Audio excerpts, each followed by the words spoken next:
Good morning student, कैसे हैं आप सभी लोग।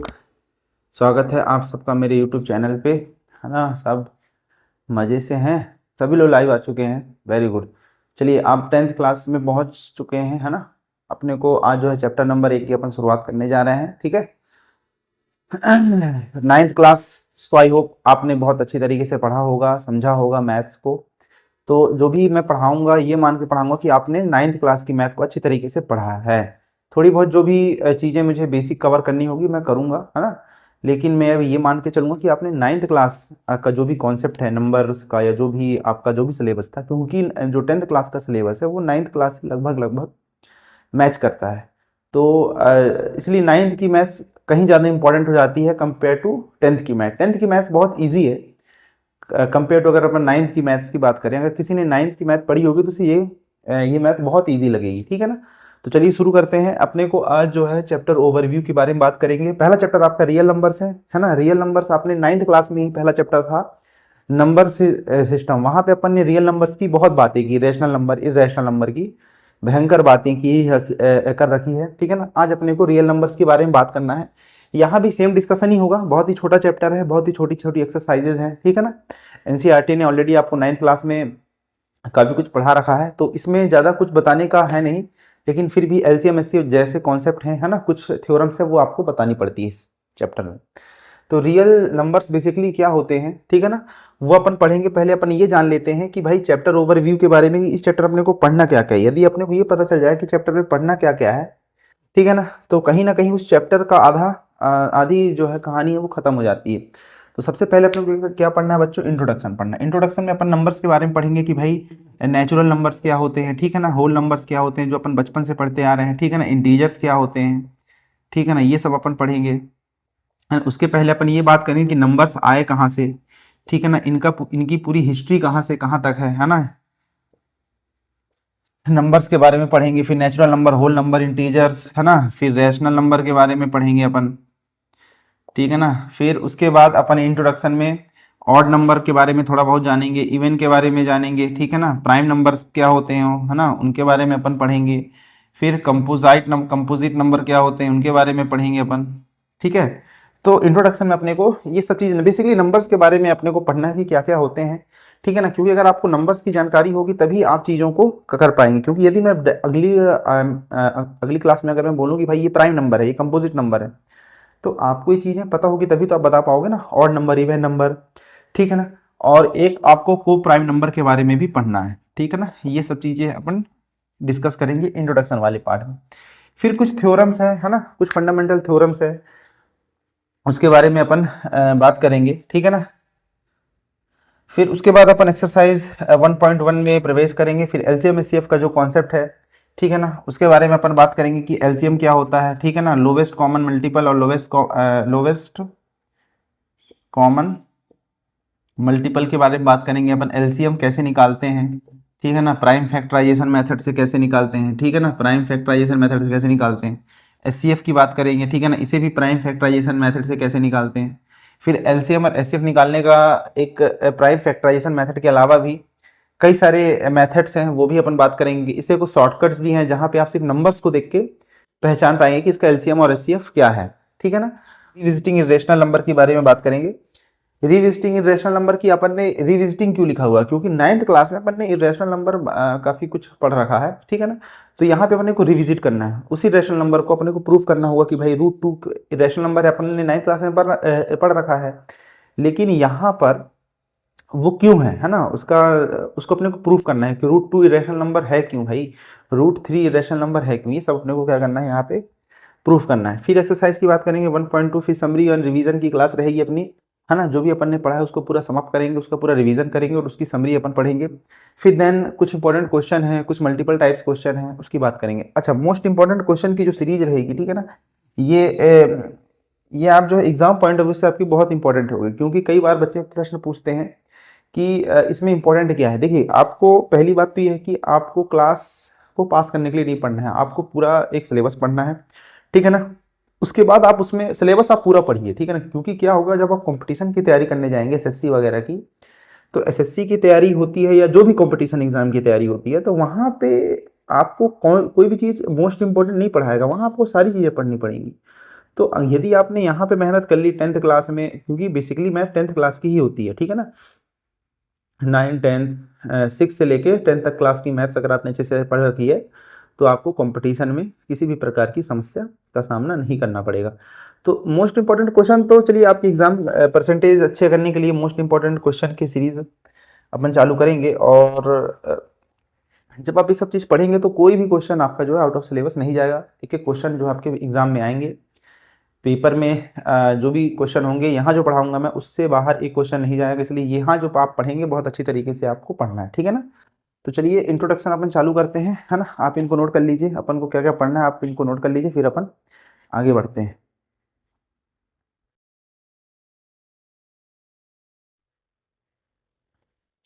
चलिए अब अपन आगे चालू करते हैं। पहला जो पार्ट अपना इंट्रोडक्शन का, ठीक है ना बच्चों। पहला क्या है, इंट्रोडक्शन।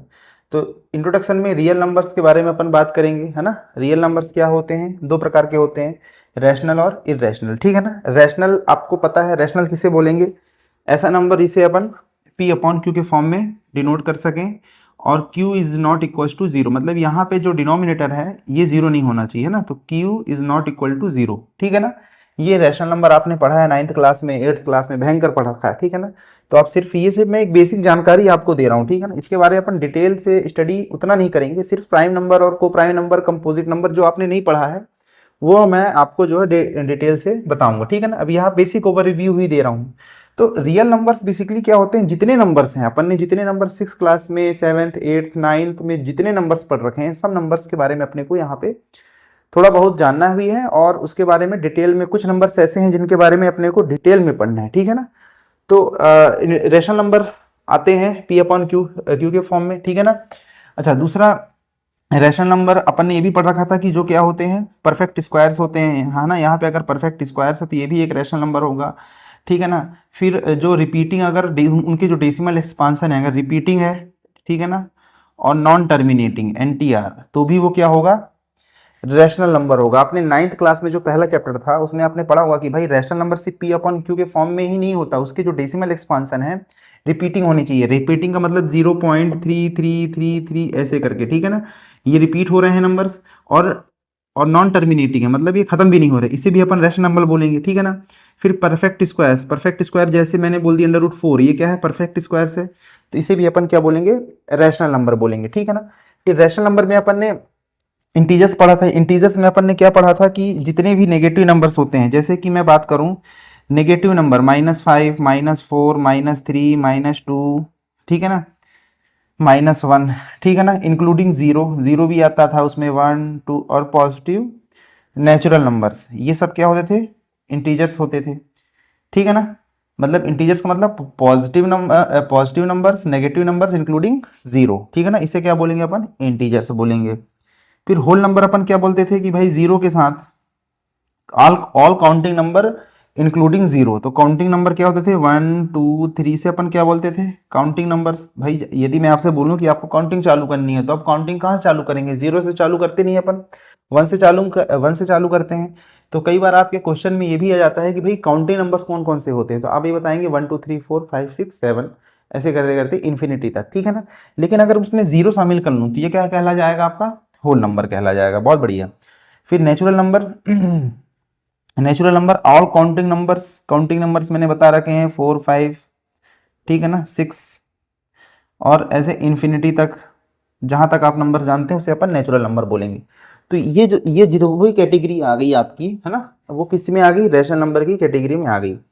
फिर अपन ने इरेशनल नंबर के बारे में भी 9th क्लास में बहुत पढ़ा है, ऐसा नंबर जिसे अपन पी अपॉन क्यू के फॉर्म में नहीं लिख सकते, ठीक है ना। पहला पहला तो इरेशनल नंबर की ये पहचान होती है ना। दूसरी पहचान क्या होती है कि जिनके क्या होते हैं, इम्परफेक्ट स्क्वायर्स होते हैं, इम्परफेक्ट स्क्वायर्स होते हैं, वो एक क्या होते हैं, इरेशनल नंबर होते हैं। तीसरी पहचान क्या थी अपनी इरेशनल नंबर की, जिनके डेसिमल एक्सपांसन क्या होना चाहिए, ना तो वो नॉन टर्मिनेटिंग होना चाहिए, ठीक है ना, और ना क्या होना चाहिए, नॉन रिपीटिंग होना चाहिए, ठीक है ना। जैसे कि मैं बात करता हूँ, जैसे पाई की वैल्यू क्या होती है, 3.1428 ऐसे करके ना, देखिए ना तो ये रिपीट हो रहा है ना ही ये टर्मिनेट हो रहा है बच्चों, ठीक है ना। रिपीट भी नहीं हो रहा ना टर्मिनेट हो रहा, तो ये क्या कहलाया जाएगा, आपका इरेशनल नंबर हो जाएगा। रूट टू की वैल्यू आपने देखा होगा 1.414, यहाँ पे बहुत सारी वैल्यूज होती होंगी जो कि ना कि रिपीट भी नहीं कर रही थी और ना कि टर्मिनेट हो रही थी, ठीक है ना। रूट थ्री की भी वैल्यू 1.732, ऐसे करके यहाँ पे बहुत सारे नंबर्स लिखे होते थे जो ना ही रिपीट हो रहे थे ना ही टर्मिनेट हो रहे थे। इसे अपन ने क्या बोल दिया, इरेशनल नंबर बोल दिया। फिर ऑड नंबर्स की बात कर लूँ मैं, तो ऑड नंबर्स, ऑड और इवन नंबर्स की अगर मैं बात करूँ तो जिनकी यूनिट डिजिट पे क्या हो 0 2 4 6 8 हो, उसे अपन क्या बोलेंगे, इवन नंबर्स बोलेंगे। जैसे 10 12 74 76 88, ठीक है ना, इनके यूनिट डिजिट पे आप देख सकते हैं यही नंबर्स आ रहे होंगे, ठीक है ना। ऑड नंबर्स आपको पता है जिनके यूनिट डिजिट पे या तो ये नंबर्स ना हो और या क्या होने चाहिए 1 3 5 7 9 ऐसे होने चाहिए। बहुत ही सिंपल है, आपने बहुत ही छोटी कक्षाओं में पढ़ रखा है आप, ठीक है ना। अच्छा, अब ये जो प्राइम नंबर, को प्राइम नंबर और कंपोजिट नंबर, ये तीन चीज आप बहुत अच्छी तरीके से समझिएगा, ठीक है ना। प्राइम नंबर क्या होते हैं, प्राइम नंबर क्या होते हैं, ऐसे नंबर जिनके दो फैक्टर होने चाहिए। दो फैक्टर का मतलब क्या है कि वो दो नंबर से डिवाइड होना चाहिए, पहले एक से और दूसरा वो खुद से, ठीक है ना। ऐसा नंबर जिनके दो फैक्टर हो या दो नंबर से वो डिवाइड हो, या तो वो एक से डिवाइड हो, वन से डिवाइड होना चाहिए, या खुद से डिवाइड होना चाहिए, उसे अपन क्या बोलेंगे, प्राइम नंबर बोलेंगे। जैसे देखिए टू है, टू किससे किससे डिवाइड हो रहा है, देखिए टू किससे डिवाइड हो रहा है, या तो वो एक से हो रहा है या तो दो से हो रहा है, अपने से ही डिवाइड हो रहा है, और या तो वन से डिवाइड हो रहा है। तीन कहता है कि भाई मैं तो एक से डिवाइड होऊंगा या मैं खुद से डिवाइड होऊंगा। पाँच भी कहता है कि भाई मैं तो एक से तो होऊंगा ही होऊंगा और खुद से भी डिवाइड होऊंगा। मतलब कोई भी नंबर जो होता है वो वन से डिवाइड तो होगा ही होगा, ठीक है ना, यदि वो खुद खुद के अलावा और किसी से डिवाइड ना हो, ठीक है ना। एक जो नंबर है वो सबको डिवाइड करता है, आपको पता ही होगा, एक से अपन किसी, कोई भी नंबर एक से इजिली डिवाइड हो जाता है, तो कोई भी नंबर एक से तो डिवाइड होगा ही होगा। और यदि वो नंबर बोले कि भाई साहब मैं अपने खुद से ही मैं डिवाइड होऊंगा और बाकी मैं किसी का ठेका नहीं लिखा के रखा हूँ, मैं किसी से डिवाइड नहीं होऊंगा, ठीक है ना, तो उसे अपन क्या बोलेंगे, अपन प्राइम नंबर बोलेंगे, ठीक है ना। अब देखिए 11 भी खुद से डिवाइड हो रहा है, 13, तो इस प्रकार से आपको 100 तक प्राइम नंबर आप लिख के लेके आएंगे, ठीक है ना, ये आपका होमवर्क है। फिर को प्राइम नंबर, को प्राइम नंबर को समझने से पहले अपन कंपोजिट नंबर समझते हैं। कंपोजिट नंबर क्या होता है, the natural number which are divided by one itself and any other number. इसका मतलब क्या है, देखिए मैं आपको, प्राइम नंबर क्या होते थे कि भाई एक से डिवाइड हो रहा है या खुद से डिवाइड हो रहा है, उसे तो अपन प्राइम नंबर बोल दिए। लेकिन ऐसे नंबर जो एक से भी डिवाइड हो, खुद से भी डिवाइड हो और किसी और नंबर से भी डिवाइड हो, उसे अपन कंपोजिट नंबर बोल दिए, सिंपल सी बात है। जैसे कि यदि मैं 4 बोलूं तो 4 एक से भी डिवाइड होता है, टू से भी डिवाइड होता है और 4 खुद से भी डिवाइड होता है। इसके क्या हो गए, तीन से ज्यादा फैक्टर्स हो गए, या अपन ऐसे बोल सकते हैं इनके दो से ज्यादा फैक्टर्स होते हैं, ठीक है ना, उसे अपन क्या बोलेंगे, कंपोजिट नंबर बोलेंगे, ठीक है ना। फिर जैसे 6 की बात करूं तो 1 से भी डिवाइड होता है ये, ठीक है ना, 2 से भी डिवाइड होता है, 3 से भी डिवाइड होता है और खुद से तो डिवाइड होता ही होता है। देखिए कितने फैक्टर्स हो गए, 1 2 3 4, ठीक है ना। फैक्टर्स निकालना आपको पता है ना, फैक्टर्स क्या होते हैं, किसी भी नंबर को कितने नंबर्स में अपन डिवाइड कर सकते हैं उसके फैक्टर्स हो गए। जैसे जैसे 6 है ना, ये नंबर्स इसको डिवाइड कर रहे हैं, 6 को डिवाइड कर रहे हैं, 6 इनको डिवाइड नहीं कर रहा है, ये नंबर्स किसको डिवाइड कर रहा है, 6 को डिवाइड कर रहे हैं, इसलिए ये क्या हो जाएंगे, इसके फैक्टर्स हो जाएंगे, 1 2 3 4 इसके फैक्टर हो गए, ठीक है ना। 9 के फैक्टर अगर मैं देखूं, 9 किस किस से डिवाइड होगा, आप लिखिए, पहले देखिए आप बोलेंगे 1 से डिवाइड होगा, फिर 3 से डिवाइड होगा, फिर 9 से डिवाइड होगा, ठीक है ना।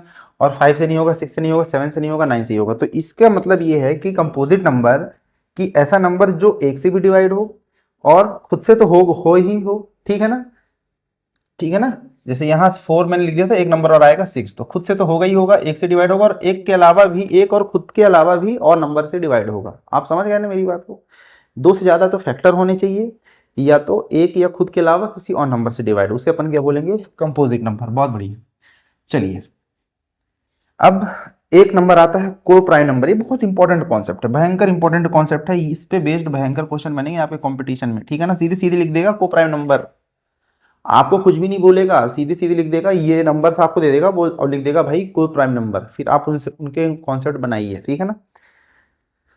क्या होता है, क्या लिखा है, the pair, the number of pair, ठीक है ना, the number of pair has only one common factor, है ना, इज कॉल्ड को प्राइम नंबर, ठीक है ना। इसका मतलब क्या है, देखिए जैसे पेयर बोला है, नंबर का पेयर मतलब दो नंबर होने चाहिए, ठीक है ना। कोई भी दो नंबर मैं ले लेता हूं, जैसे मैंने ले लिया 4 और 9, ठीक है ना।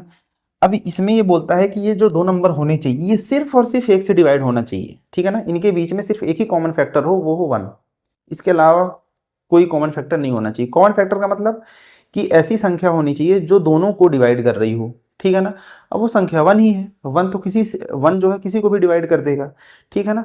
तो अपन ये बोल सकते हैं जिनका फैक्टर सिर्फ 1 हो, जो 1 से डिविजिबल हो ओनली, है ना, ऐसे दो नंबर जो सिर्फ और सिर्फ 1 से डिविजिबल होने चाहिए और किसी से डिविजिबल नहीं होना चाहिए, ठीक है ना, उसे अपन क्या बोलेंगे, को प्राइम नंबर। जैसे 4 और 9 है, ठीक है ना। 4 क्या, जैसे देखिए 4 में बात करूं और 9 बात करूं, ये दोनों नंबर सिर्फ 1 से डिविजिबल हैं। क्या कोई ऐसा नंबर आप सोच सकते हैं जो जिसमें 4 का भी भाग चला जाए और 9 का भी भाग चला जाए, ठीक है ना। देखिए अगर इसके मैं बात करूं फैक्टर की तो 2 है।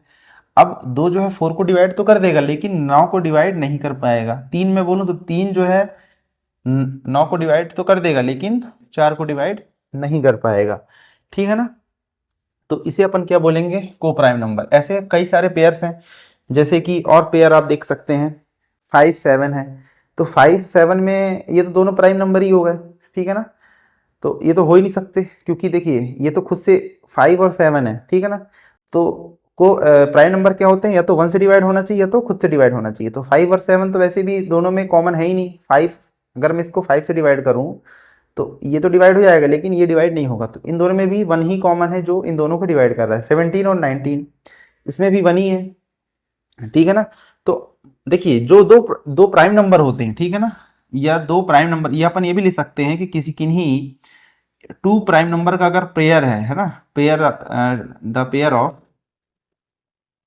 पेयर ऑफ 2 प्राइम नंबर्स,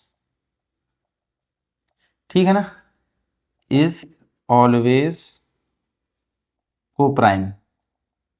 ये भी मैं कह सकता हूं, इसमें कोई दिक्कत होनी नहीं चाहिए क्योंकि देखिए आप खुद ही सोच के देखिए कि भाई प्राइम नंबर किससे डिवाइड होता है, 1 से और खुद से। अगर कोई मैं 2 प्राइम नंबर का पेयर लेता हूं, ठीक है ना, तो एक से तो डिवाइड होगा ही होगा। क्या वो दोनों पेयर खुद खुद के अलावा मतलब खुद से डिवाइड होंगे तो वो दूसरा नंबर तो डिवाइड होगा ही नहीं ना। जैसे देखिए 17 और 19 ये दो क्या है, प्राइम नंबर है, इनका पेयर हो गया है ना। अभी ये 1 से डिवाइड है, बिल्कुल सही बात है, ये भी 1 से डिवाइड है, ठीक है ना। अब ये तो ये 17 है ना, ये तो खुद से डिवाइड हो रहा है और ये 19 खुद से डिवाइड हो रहा है। तो इनके बीच में कॉमन नंबर थोड़ी ना है, ये दोनों या तो 17 से डिवाइड होने चाहिए या दोनों 19 से डिवाइड होंगे तो ही ये प्रॉपर्टी फॉलो नहीं होगी, है ना। तो चूंकि 1 से डिवाइड हो रहा है इसलिए प्रॉपर्टी फॉलो हो रही है, ठीक है ना। 1 के अलावा सीधी सीधी मतलब है किसी और नंबर से डिवाइड नहीं होना चाहिए दोनों पेयर, उसे अपन बोलेंगे को प्राइम नंबर, ठीक है। फिर कुछ क्वेश्चन आपके सामने लिखे हुए हैं। क्या लिखा हुआ है, पाई इज रैशनल और इरेशनल। पाई क्या होता है, रैशनल होता है इरेशनल होता है, आप बताइए पाई क्या होता है, इरेशनल है कि रैशनल है। पाई की वैल्यू क्या होती है, 3.1427 ऐसे करते करके ये क्या है, नॉन टर्मिनेटिंग है और नॉन रिपीटिंग वैल्यू होती है, नॉन रिपीटिंग वैल्यू होती है, ठीक है। तो ये क्या हो गया, एक इरेशनल नंबर हो गया। 9th क्लास में इस पे भयंकर अपन ने क्वेश्चन कर रखे हैं, इस पे बहुत बात कर रखे हैं, ठीक है ना। अब क्या बोल रहा है, 1 इज प्राइम और कंपोजिट। 1 जो नंबर्स हैं ये प्राइम है या कंपोजिट है। देखिए प्राइम नंबर क्यों नहीं हो सकता, क्योंकि 1 जो होता है खुद ही अपने से डिवाइड होता है, तो प्राइम तो हो नहीं सकता क्योंकि एक के अलावा वो किसी और चीज से डिवाइड हो नहीं सकता। 1 मतलब वो अपने ही नंबर से डिवाइड होगा और किसी से डिवाइड नहीं होगा, ठीक है ना। तो प्राइम तो हुआ नहीं। कंपोजिट नंबर कंपोजिट है कि नहीं है, तो कंपोजिट बोलता है कि भाई 2 से ज़्यादा फैक्टर होने चाहिए, ठीक है ना। तो इसके 2 ज़्यादा फैक्टर है नहीं, तो 1 ना तो प्राइम है, 1 क्या है, प्राइम भी नहीं है और कंपोजिट भी नहीं है, ठीक है ना, दोनों नहीं है। फिर स्मॉलेस्ट प्राइम नंबर कौन सा हो सकता है, 2, तो यहाँ जाएगा 2। Smallest even prime number, even तो होगा ही नहीं क्योंकि इवन नंबर प्राइम नंबर थोड़ी ना होते हैं। स्मॉलेस्ट ऑड प्राइम नंबर होगा ये, ठीक है ना, smallest odd. Smallest odd prime number कौन सा है, 3। अच्छा स्मॉलेस्ट प्राइम नंबर 2 है और इवन भी है, ठीक है ना। स्मॉलेस्ट इवन प्राइम नंबर भी 2 है, स्मॉलेस्ट प्राइम नंबर भी 2 है, ठीक है ना। स्मॉलेस्ट ऑड प्राइम नंबर कौन सा हो गया, 3 हो गया। फिर मैं बोलूँ कि स्मॉलेस्ट इवन कंपोजिट नंबर कौन सा हो गया, 4 हो गया। तो ये बेसिक सी चीज़ है, आप यदि कोई स्टेटमेंट लिखी है पूछा जाए तो सबसे पहले आप प्राइम नंबर लिख लिया करिए, कंपोजिट नंबर आप लिख लीजिए, फिर आप देख लीजिए अगर आपको याद ना आए, ठीक है ना, तो ये नंबर आप ऐसे लिख लिया करिए। देखिए स्मॉलेस्ट, अगर बोलते स्मॉलेस्ट इवन कंपोजिट नंबर कौन सा है, 4, ठीक है ना। Smallest odd, smallest odd composite number कौन सा है, 9, ये 9 दिख रहा है ना, 9 क्या है, smallest odd composite number, smallest even composite number, ठीक है ना। 2 क्या है, स्मॉलेस्ट इवन प्राइम नंबर भी है और स्मॉलेस्ट प्राइम नंबर 2 है। स्मॉलेस्ट ऑड प्राइम नंबर क्या है, 3 है। तो ये बेसिकली चीज है, बेसिक सी चीज है, ठीक है ना। अच्छा, एक स्टेटमेंट भी आपके सामने लिखता है कि क्या every natural number is a whole number, every whole number is a integer, every integer is a rational number, ठीक है ना। तो ये स्टेटमेंट भी आपको पता होनी चाहिए, ठीक है ना। कैसे, यदि मैं बोलूँ कि क्या every natural number is a whole number, आप बोलेंगे बिल्कुल सही बात है। देखिए every natural number is a whole number, statement कहाँ चल रही है, नीचे से ऊपर चल रही है। मैंने प्रीवियस 9th क्लास में शायद मैं बता चुका हूँ, या 8th क्लास में जब मैंने रैशनल नंबर पढ़ाया था, आप मेरी उस वीडियो को जाके देखिए। ये चार्ट अगर आपको पता है, ये चार्ट आप बना लिया करिए, ठीक है ना। और जो स्टेटमेंट पूछी जाती है कि every natural number is a whole number, every whole number is a natural number, तो यदि स्टेटमेंट आपकी बॉटम से टॉप में चल रही है तो वो ट्रू होगी, ठीक है ना। और टॉप से बॉटम में चल रही है तो फॉल्स होगी। कैसे, यदि मैं बोलूं कि क्या every natural number is a whole number, ठीक है, तो आप बोलेंगे जी सर एवरी नेचुरल नंबर ये रहा, होल नंबर ये रहा, मतलब अपनी जो स्टेटमेंट है कहाँ चल रही है, बॉटम से टॉप में चल रही है, तो बिल्कुल सही बात है। यदि मैं बोलूँ ये क्या हो जाएगा, आपका ट्रू हो जाएगा। यदि मैं बोलूँ कि क्या every whole number is natural number, तो ये ट्रू होगी या फॉल्स होगी। देखिए एवरी होल नंबर ये रहा और नेचुरल नंबर, तो every whole number is a natural number, ये टॉप से बॉटम में चल रही, तो ये हो जाएगी गलत। फिर यदि मैं बोलूं every natural number is a rational number, आप बोलेंगे बिल्कुल सही बात है, नेचुरल नंबर ये रहा, रैशनल नंबर ये रहा, ये अपना का बॉटम, ये टॉप, बॉटम से टॉप में स्टेटमेंट चल रही है, इसका मतलब ये बिल्कुल सही बात है। अगर मैं बोलूं every whole number is a rational number, बिल्कुल सही बात है। Every integer is a rational number, बिल्कुल सही बात है। Every rational number is a integer, गलत बात है। Every rational number is a whole number, बिल्कुल गलत बात है। और every rational number is a natural number, बिल्कुल गलत बात है। और आप इसको एग्जाम्पल के थ्रू भी देख सकते हैं, ठीक है ना। भाई हर एक रैशनल नंबर नेचुरल नंबर नहीं हो सकता, तो ये बेसिक सी चीज़ है, ठीक है ना। आपको ये चीज़ें 8th क्लास या 9th क्लास में बहुत अच्छी तरीके से मैंने पढ़ा रखी है ना। तो आज अपन इंट्रोडक्शन पार्ट अपने यहीं तक रखते हैं, कल जिसकी कुछ थ्योरम्स वो अपन पढ़ेंगे। जब तक आप इसको रिवाइज कीजिए, है ना, प्राइम नंबर को, प्राइम नंबर, कंपोजिट नंबर और अच्छे तरीके से देखिए और अच्छे प्रैक्टिस कीजिए उस चीज़ की कि भाई प्राइम नंबर क्या होते हैं, और पूरे 100 तक आप प्राइम नंबर लिखिए और ये देखिए कि क्या इनमें ऐसा, ये जो डेफिनेशन मैंने लिखी है इसमें फेल तो नहीं हो रही है। भाई जैसे 17 है तो क्या प्राइम नंबर की जो भी डेफिनेशन है या कंपोजिट नंबर की जो भी डेफिनेशन है, तो ये जो नंबर लिखे हैं तो ऐसा कोई नंबर है जिसके एक से ज़्यादा फैक्टर हों या दो से ज़्यादा फैक्टर हों, है ना, और वो इस श्रेणी में नहीं आता, है ना, इस गाइडलाइन को फॉलो नहीं करता। तो ये आप कर करके देखिए, बाकी सिंपल ही चीज़ है ना। और नंबर्स अपन क्यों पढ़ रहे हैं, इसका डेली लाइफ में यूज़ क्या है ये बता देता हूँ मैं, क्योंकि कोई भी चैप्टर को स्टार्ट करने से पहले मैं ये बताता हूँ कि भाई इसका डेली लाइफ में यूज़ क्या है। देखिए नंबर्स का डेली लाइफ में यूज़ बहुत है। आप हर जगह, हर अपने डेली लाइफ में आप जहाँ भी जाते होंगे, नंबर्स के बिना आपका काम नहीं होता होगा। चाहे आप बिजनेस कर रहे हो, चाहे आप जो है बस में ट्रेवल कर रहे हो, चाहे आप मनी का ट्रांजेक्शन कर रहे हो, चाहे आप टेम्परेचर की बात कर रहे हो, है ना, चाहे आप जो है डेप्थ को नापने की बात कर रहे हो, है ना, प्लस माइनस करते हैं ना अपन कि भाई डेप्थ, चाहे आप अपनी खुद की हाइट नापने के बारे में बात कर रहे हो, ठीक है ना, चाहे आप लोन की बात करें, जब आप बैंक में जाते हैं तो वहाँ आप अमाउंट गिनते हैं ना, पैसे को गिनने का काम किससे होता है, नंबर्स के फॉर्म में ही होता है, ठीक है। बड़े नंबर्स लाख और करोड़ में जो नंबर्स चलते हैं, है ना, यहाँ तक कि क्रिकेट मैच, गेम्स में भी इसका यूज़ है। आप क्रिकेट मैच देखते हैं तो इसको, अगर आपको नंबर्स के बारे में पता नहीं होगा तो आप नेट रन रेट नहीं समझ पाएंगे। आपको मतलब नंबर्स का यूज़ जो है हर जगह, इसलिए हर हर क्लास के पहले चैप्टर में आपको नंबर्स के बारे में ही पढ़ाया जाता है। 6, 7, 8, 9, 10 चारों क्लास में अपने पहले चैप्टर में नंबर्स के बारे में ही पढ़ा होगा। क्यों, क्योंकि उसके बिना आपकी आगे की मैथ्स नहीं चल सकती। तो आई होप ये वीडियो आपको पसंद आया हो, ठीक है ना। अब रिवीजन, आपको मैथ्स को एक पॉइंट और बता देता हूँ कि मैथ्स अगर आपको पढ़ना है तो आपको रिवीजन पे बहुत ध्यान देना पड़ेगा, प्रैक्टिस नंबर ऑफ क्वेश्चन की बहुत करनी पड़ेगी, तब आपको मैथ्स में अच्छी कमांड होगी। जो बच्चे कमज़ोर हैं, जो बच्चे मैथ्स में अच्छे हैं, उनको भी ध्यान देने की जरूरत है, लेकिन उन्हें उनको उनको दिक्कत उतनी नहीं होगी, है ना। तो जो बच्चे मैथ्स को जिनको टफ लगता है तो उन्हें जो है प्रैक्टिस करने की बहुत ज़रूरत है।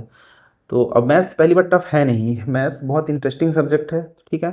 और ये आप इसको गेम की तरह लीजिए, जैसे अपन गेम खेलते हैं ना, सोचना पड़ता अपने को कि यार क्या करें कैसा हो जाए, तो वैसे मैथ्स इज़ अ गेम, मैं इसको गेम ही मानता हूँ। अगर आप इसको गेम की तरह देखिएगा तो 10th क्लास में आपको कोई दिक्कत नहीं होगी। 10th आपकी एक बोर्ड एग्जाम्स है ना, 95 96 100 में 100 मार्क्स, पूरे मार्क्स आपको लाने हैं, एक नंबर आपके नहीं कटने चाहिए, ठीक है ना। तो उसके लिए आपको अभी से मेहनत करना पड़ेगा, तभी वो चीज़ें हो पाएंगी। चलिए आज क्लास यहीं तक, मिलते हैं अपनी अगली क्लास में। तब तक के लिए आपने अगर चैनल को सब्सक्राइब नहीं किया है तो आप चैनल को सब्सक्राइब कर लीजिए, और चैनल को यदि लाइक नहीं किया है तो चैनल को लाइक कर लीजिए। बहुत बहुत धन्यवाद।